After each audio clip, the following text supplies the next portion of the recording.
Vamos a ver ahora cómo se conectan las tablas de la base de datos, lo cual es casi tan importante como la misma creación de las tablas. Bien, para ello abrimos la base de datos, por supuesto, y nos vamos a la menú principal, a herramientas de base de datos. Y aquí hacemos clic en relaciones. En relaciones vamos a decirle agregar tablas. ¿Qué tablas queremos conectar?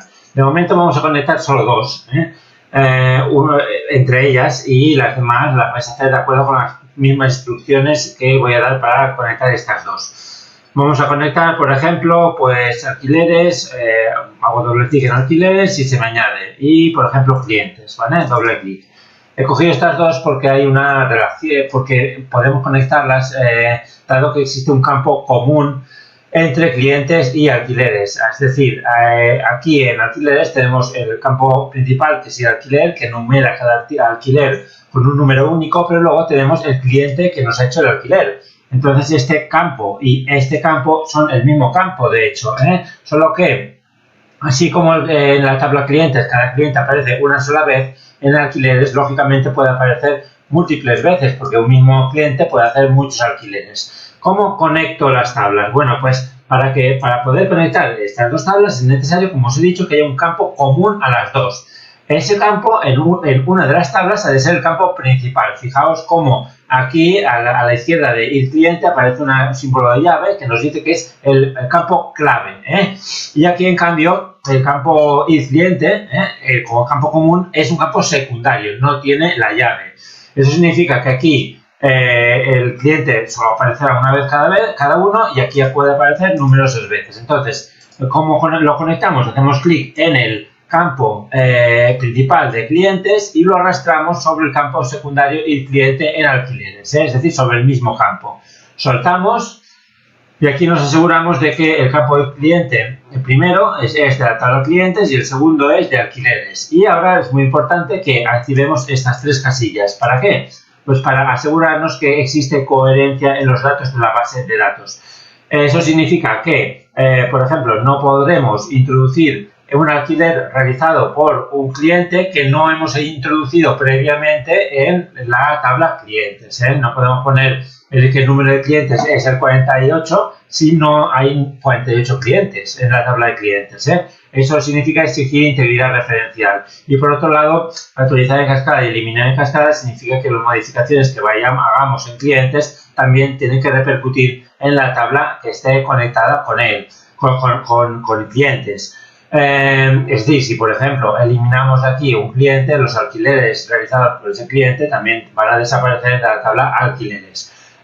Pues bien, una vez seleccionados estas tres casillas, le damos a crear, sin más. Y como veis, aparece una línea que junta las dos tablas y que muestra en la parte de clientes un 1 y en la parte de alquileres un infinito. Eso significa lo que os he explicado, que en clientes cada cliente aparece solo una vez, solo puede aparecer una vez, en cambio en alquileres cada cliente puede aparecer infinitas veces en teoría. En realidad infinito significa un número indefinido, indeterminado de veces. Y así se establece una relación. Siempre hay que buscar el campo principal en una tabla y ver otra tabla que contenga ese mismo campo pero como secundario. Entonces arrastramos el principal sobre el secundario, soltamos, activamos las casillas y aceptamos. Y así, de esta forma, se conectan las tablas. Para acabar de conectarlas todas, tendremos que ir haciendo doble clic en las demás tablas, o bien también podríamos, por ejemplo, hacer doble clic aquí en categorías y luego coger existencias, pulso la tecla Shift, le doy a ventas, se seleccionan las 4 y le digo agregar las tablas seleccionadas. Tened en cuenta que el orden en que aparezcan estos cuadros, que representa cada uno de ellos una tabla de la base de datos, es indiferente ese orden. Pueden estar en cualquier orden siempre que estén bien conectados. Y aquí, como observaréis, hay cuadros, cada cuadro es una tabla, pero hay algunos que presentan una barra de desplazamiento. ¿Eso qué significa? Pues que no se ven todos los campos. Entonces hay que hacer clic en el borde inferior del cuadro y arrastrar hasta que se vean todas y desaparezca la barra de desplazamiento. De esta forma será más sencillo establecer las conexiones en caso de que el campo que tengamos que arrastrar no aparezca a primera vista.